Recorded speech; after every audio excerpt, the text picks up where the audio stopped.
Okay.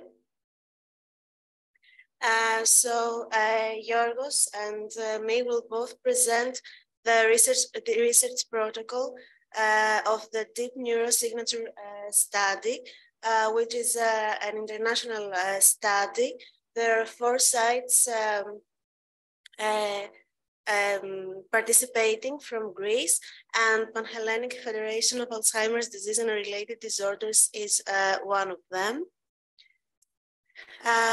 There are 3 parties collaborating in developing this research protocol: Ionian University from Greece, Altoida, a digital health company utilizing active digital biomarkers and technology in artificial intelligence and augmented reality based in Washington, D.C., and ISE, a Japanese pharmaceutical company headquartered in Tokyo, Japan.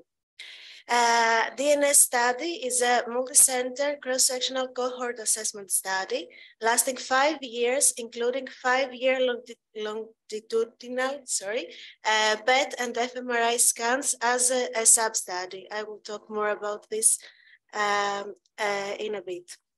The basic aim of the study is understanding the pathophysiology of AD, Alzheimer's disease and Alzheimer's disease-related disorders, thereby developing new biomarkers, including digital biomarkers, as its early stage and potentially identify drug targets for treatment of AD and AD-related disorders based on the new insights about the pathophysiology of AD and AD-related disorders for improving brain health of people. I have a summary of the rationale of this study. Alzheimer's disease, clinically characterized by the cognitive impairment and lowering of various functional abilities, lead to staggering costs and suffering, which are particularly related to the social impacts of caring. Some of these changes can be almost undetectable in the early stages of the disease, worsening over time, often at a variant rate of progression in different people. The traditional clinical scales or questionnaires for detecting such functional impairments are typically blunt and rely on direct observation or caregiver recall. Digital technologies, particularly those based on the use of smartphones, wearables, and/or home-based monitoring devices, we will call them RMTs from now on, remote measurement technologies, provide an opportunity to change radically the way in which function assessment is undertaken in Alzheimer's disease. So RMTs have potential to obtain better measurements of behavioral and biological parameters associated with individuals' activity of daily living when compared to the current subjective scales or questionnaires. Divergence from normative activities of daily living profiles could objectively indicate the presence of incipient functional impairment at the very early stages of Alzheimer's disease.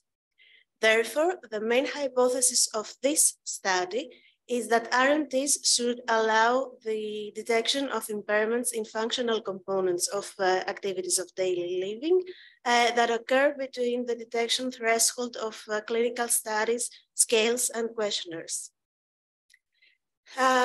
Here is a picture of how participants in DNS study will conduct their visits. First of all, I have to say that the main study will comprise of 3,510 subjects matched by age and gender at a group level and age over 5 years old, with a study partner available to actively contribute to the study.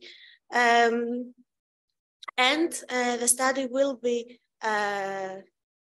conducted in memory clinics or day centers such as ours. And there will be, as I said in the beginning, observational studies in 4 sites across Greece. In the sub-study that you can see on your right, the investigators will ask subjects if they voluntarily participate in the sub-study.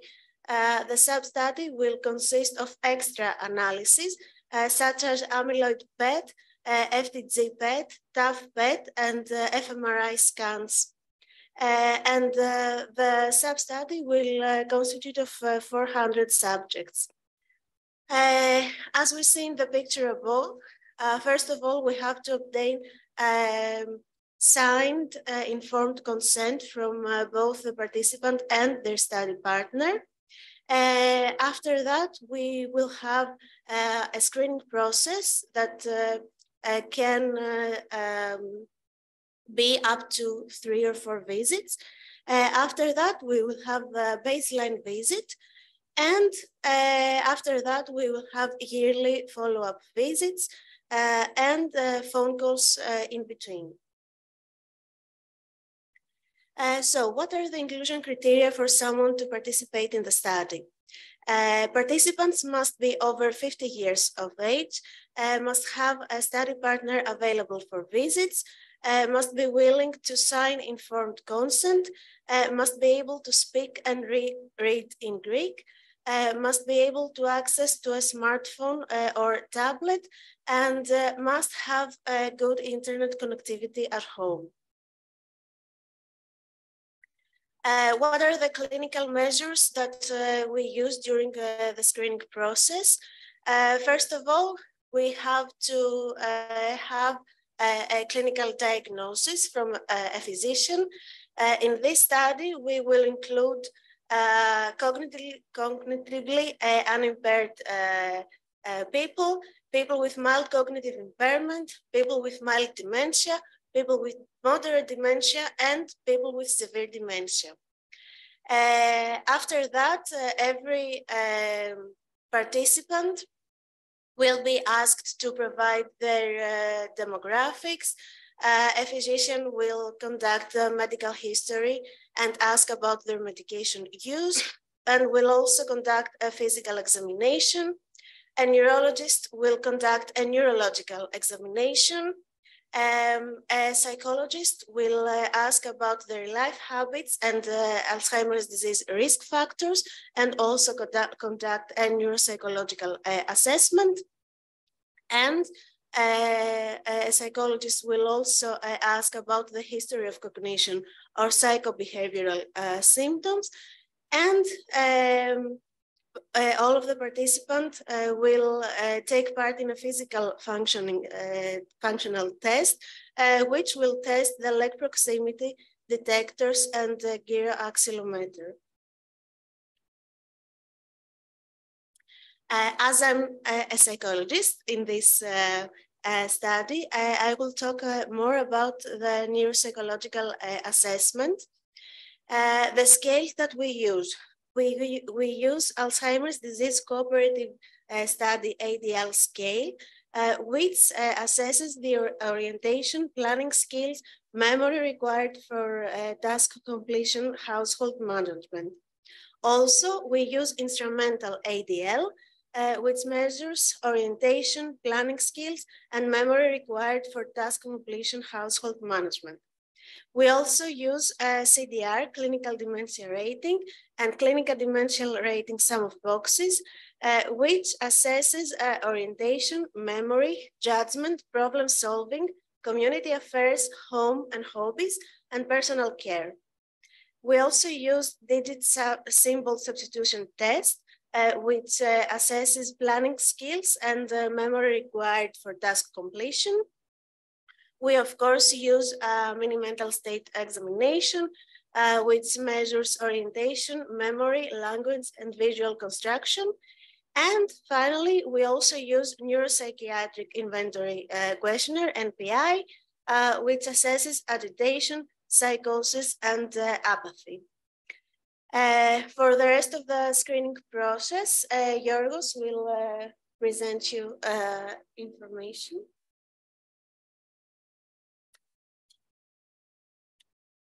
Morning to everyone. So I will proceed the presentation with the lumbar puncture, the Altoida app, and the imaging exams. So about lumbar puncture, it is a medical procedure also known as spinal tap, which is performed in the lumbar region. During the procedure, a thin needle is inserted between the two lumbar bones to collect cerebrospinal fluid for diagnostic testing. The main reason for lumbar puncture is to diagnose diseases of the central nervous system, but there are a lot of occasions that it is used for therapeutic purposes. In this study, CSF test results will determine the ATN biomarker profile, which is combined with the clinical staging for the classification of each subject. So as we proceed to the exam procedure, first of all, we take 21 to 25 ml of cerebrospinal fluid from each patient, which is centrifugated and then dispensed to 1 ml for each aliquot. After this, we take 50 ml of blood sample, which are separated to 8 ml of whole blood, which also are dispensed into 2 ml aliquots, and 42 ml of blood that is also centrifugated to collect plasma and divide the plasma to 1 ml aliquots. Also, we extract DNA samples from the saliva that we collect. Both CSF and blood samples are stored in minus 80 degrees Celsius freezer. All these samples, saliva, blood, and CSF, are collected for three purposes. First, for DNA extraction for ApoE4 allele, genotyping, and other genetic analysis. After the second one is for metabolic markers, plasma, cholesterol, and HbA1c level, and for biomarker analysis and biobanking. So concerning the imaging exams that will be executed, there's going to be a volumetric magnetic resonance imaging that will be performed to confirm changes in the rates of whole brain and hippocampal atrophy in every patient that joins the study. Also, an amyloid PET scan that will be conducted only at the baseline visit to confirm the position of amyloid beta in the brain. Moreover, we will perform an F-fluidoxyglucose PET scan also at the baseline visit to check for changes in cerebral glucose metabolism and cerebral blood flow. The last imaging exam, not the last, excuse me, we're also going to do tau PET for the deposition of tau proteins in the brain. And the last one is the functional magnetic resonance imaging, or fMRI, as it is commonly known. Excuse me. The last three exams that you see in the presentations will be performed in specific patients that will be chosen by their diagnosis. So as far as the digital technology assessment, after completion of screening procedure described above, the subject will receive training for use of RMT devices in real life when they are at home. Briefly, a smartphone application will be installed on their own smartphone of both the subject and the study partner. Each subject will also receive a wrist device. The wrist device that we talked about before is the Fitbit Inspire 2. Generally, Fitbit wristwatches are among the most used products of their category globally due to their affordability, accuracy, and variety of features. In detail, Fitbit Inspire 2 provides plenty of sensing modalities, such as the number of patients' steps, quality of sleep, heart rate, and the exercise detection. The patients will wear the watch and we will be able to record all the activities of daily living. With all these features, researchers can collect data continuously and monitor the patients in almost real-time resolution through the company's API. The purpose of the device in the study is to enable continuously monitor all the measurements that derive from the wristwatch. So proceeding to Altoida Neuromotor Index, NMI. It is a tablet-based digital biomarker platform which detects in advance early and subtle micro errors and micro movements that determines if mild cognitive impairment will progress to dementia. It is based on the 2 augmented reality tasks that demand to hide virtual objects in the room and retrieve them after a while and navigate through the room watching images of the environment during a visual situation. The NMI calculates a score derived from the performance of the patient using data streams for voice and speech analysis, hence micro movements and micro errors, gait, mobility and posture changes, eye tracking, and visuospatial navigation micro errors. Here we see the motor activities of the Altoida assessments. There are various motor activities included in the assessment, but the participants are asked to complete the motor activities twice during the assessment. And on the screen, they have to follow on the screen instructions to complete its tasks. You can see the images. There are some follow-ups following some finger index. Some of them are timed, some of them are not, and some circle tap apps. Also, the augmented reality activities. There are 2 different augmented reality activities within the assessment. The first one is back-in-time activity that participants play 3 virtual objects in real space and retrieve them in a randomized but specified order. The second one is a virtual really day out activity. Participants learn about the purpose of the multiple virtual objects involved in this activity. Participants place 3 virtual objects in real space in a randomized indicated order. Also, participants retrieve the objects in the logical indicated order from the app. Last one, we are going to talk about the speech and articulation activities. There are 2 different speech activities within the assessment. As you see in the pictures in the side, the first one is the verbal description. In the initial speech activity occurs as the image is displayed on the screen, as you see in the left picture. The second one is the verbal description in the second speech activity.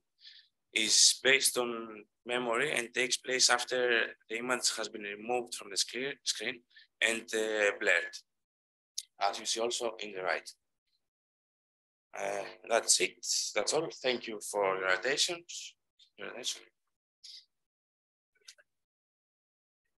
Thank you very much for the presentation. Questions? Is there any from the audience? Everything is clear? Yes, Maria.